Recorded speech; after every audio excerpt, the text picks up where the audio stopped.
Hello, and welcome to another Dokkan battle video. In this one, we're finally going to be taking a look at my 55% max links, Super Saiyan 3 Goku and Super Saiyan 2 Vegeta that go into the standby, into base Vegeta in order to throw the Spirit Bomb. Now, I think this character is absolutely amazing.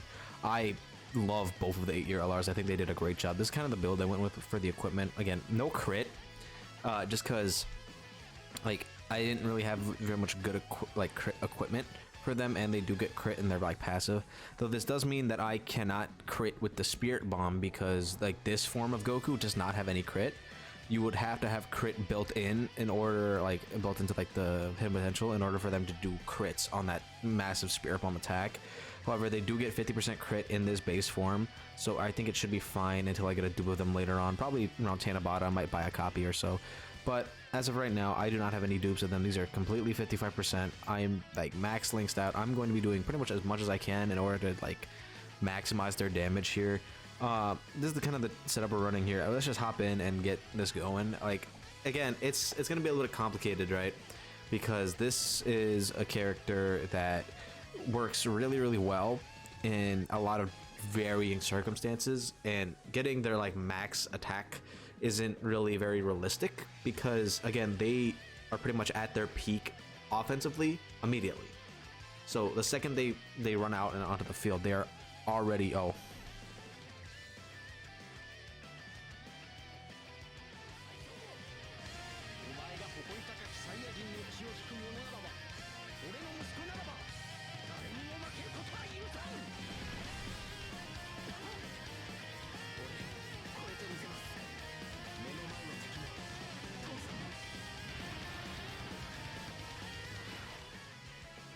Anyway,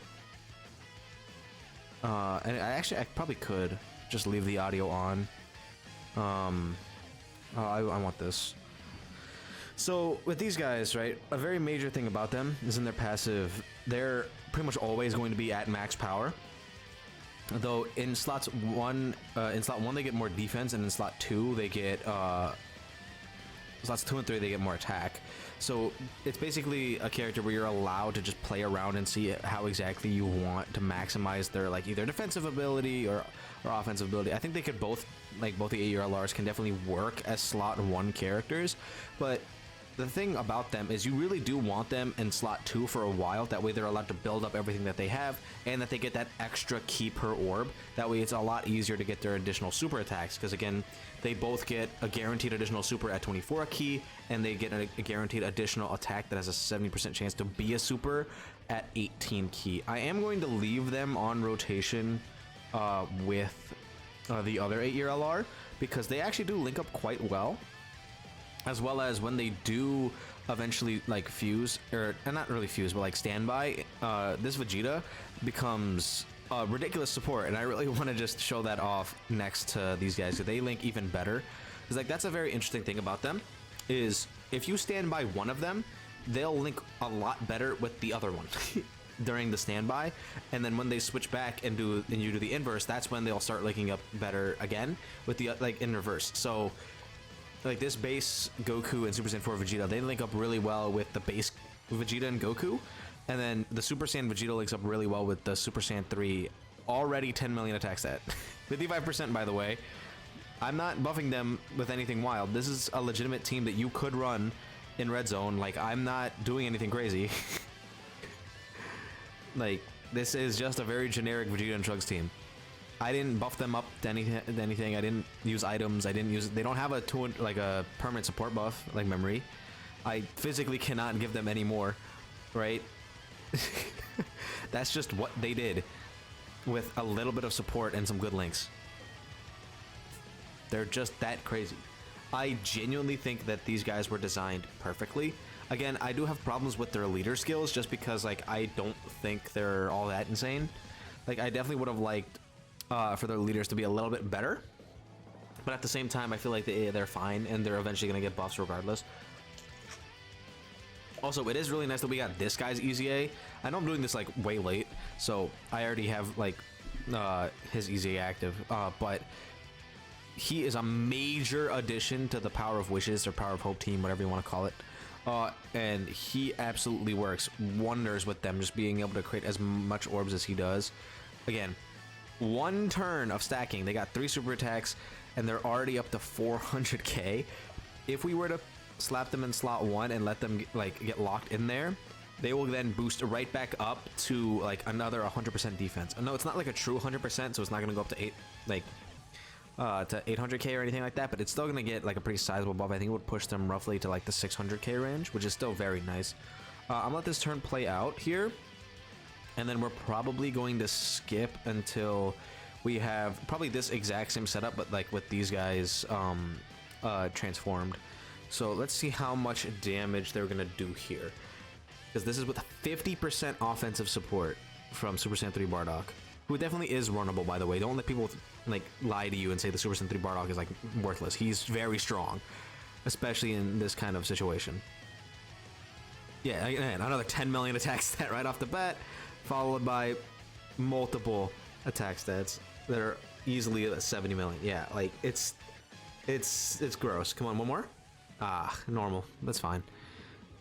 It's just gross, man. Like they are just able to do wild things. I absolutely love that card. Okay, I am going to skip until we have that exact same rotation, but with the transformed version of the GTLR. So I'll be right back after we get that. All right, and we're back. So we have the rotation that I wanted here. Unfortunately, what I did want is for Vegeta to be able to super attack before the Goku and Vegeta did, but we're not going to be able to do that because it is going to activate the Dokkan attack here, and I really don't want to finish this off before that happens. So I'm going to put them in the middle here just to see with all the links active that we can have right now, which is 6 out of 7. And then as you can see here, they only missed 1 super attack and only got 1 additional. So basically it rounds out to about a few turns of not missing any additional not missing any of their like 70% chance. And they're at over 1 million defense here. It's absolutely ridiculous. It's turn 10. This is something that it's achievable in like a regular event. Like some Dokkan, like not really Dokkan events, but like some red zone fights and stuff like that can actually last this long. If we start moving towards getting more regular, like long content, I feel like this is something that's gonna be a lot more obtainable, and will allow you to slap them into like something like slot 1, where they will also get that additional 100% defense at the start, like the second you lock them in, which will push them roughly to like about like what 120, 1.2 million defense. And while 1.2 million defense is impressive, again, it being raw defense means that they're still probably going to take some damage from like really hard hitting super attacks like the middle core and stuff like that, but it should still dramatically lessen the blow that you're going to be taking here. Anyway, I'm going to pop this, and we're just going to go ahead and see how much damage they're about to do with essentially, what is it, like 130% support? So yeah, let's see here.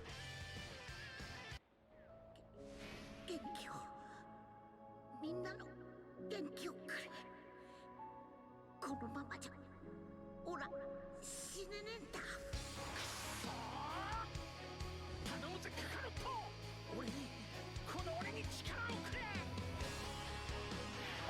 お前ら。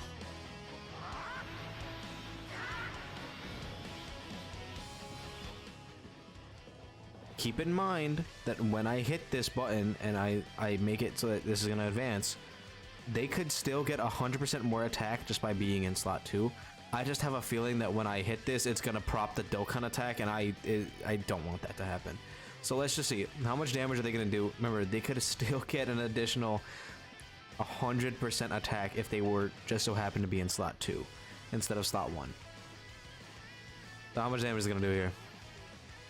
We're going to be able to see it down here. Yeah, it's still 10 million. It's gross. They're disgusting. Again, this is without 100% bonus attack that they could have gotten. Right? Like, it... You can't just sit here and look at that and be like, oh, you know, that's not that much, you know? Like, they do a lot of damage, to say the least. Let's see. I do want to try to, like, not finish this off here, because I do want to get a turn with them in slot 1. So let's try to just be very weak here, and hopefully they don't crit a bunch and we don't kill. That's just the hope. Granted, this is a Dokkan event, so the likelihood that they're going to kill anyway is probably high, but I would hope that they don't. And then, yep, just do a bunch of normals, do a bunch of normals. Okay. I would have liked if they didn't even do that many normals, like just do the one attack maybe.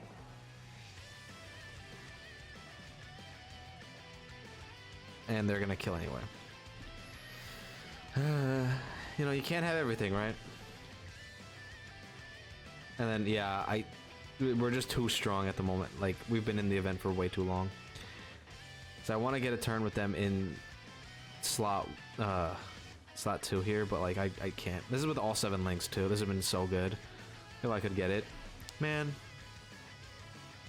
Let's just do this instead. Actually, how many links is this active? With them in slot 1? Yeah, 6. Unfortunate. Okay, so this is just with the 80% buff that Vegeta gives.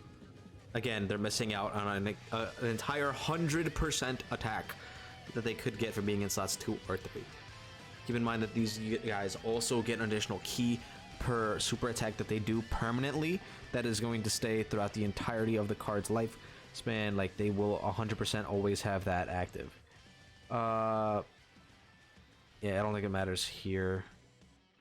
I think best case scenario, we like finish off this turn and then we're able to put Vegeta in slot 1 next turn, but like the likelihood that Vegeta doesn't one-shot the Ginyu Dokkan event is, you know, not high. But what I'll do is, right, like I'm sure you guys already seen my run as the Kid Buu like Spirit Bomb event, so like I could just show you guys that again, but they can max out the damage in there very easily just by doing this exact same strategy that I'm doing. It's not relatively difficult, and plus now that we have Spirit Bomb Absorb Goku to help make orbs, it's even less difficult. But yeah, this is pretty much the max that they can do here. It's absolutely wild the amount of damage that both of these LRs are able to output. I'm going to pray that Vegeta doesn't just kill here. The likelihood that he does is really high though. So let's see, let's just do this. He'll get an 18 key. He's probably gonna kill, but in the unlikely scenario that he doesn't, we'll be able to see Goku and Vegeta with an absolutely insane attack stat. Vegeta, don't kill. I know you're doing 11 million attack stat, but just don't kill, please. Oh, he didn't. Nice. So they're getting buffed even more now because of Vegeta's 18 key. 11 million. Basically 12. I mean, I would say they're pretty balanced. They can do this turn, like, technically 1.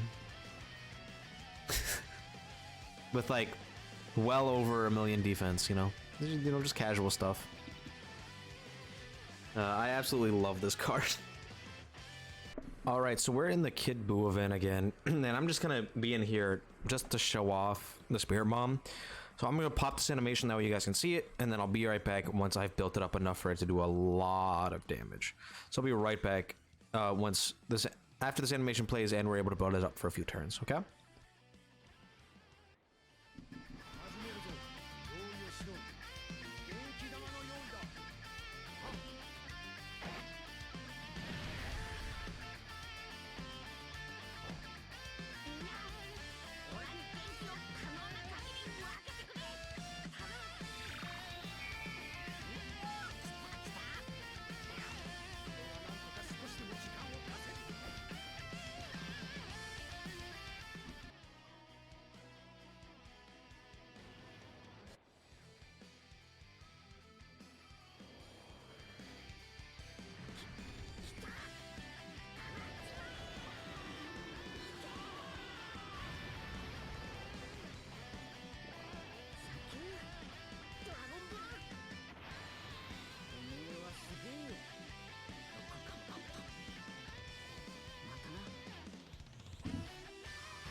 All right, so that was LR Goku and Vegeta. 55% max links. Like, these guys are amazing. I absolutely love them.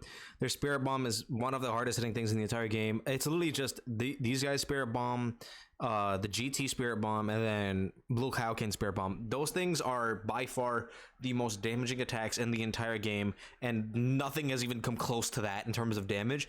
These guys just output it ridiculously. I adore the way these guys were designed. I do think that the GTLR is a little bit better just because they build up damage reduction, so they're able to tank like quicker into the fight, but these guys can still hold their own in a lot of circumstances. I think they're amazing. Their art is beautiful.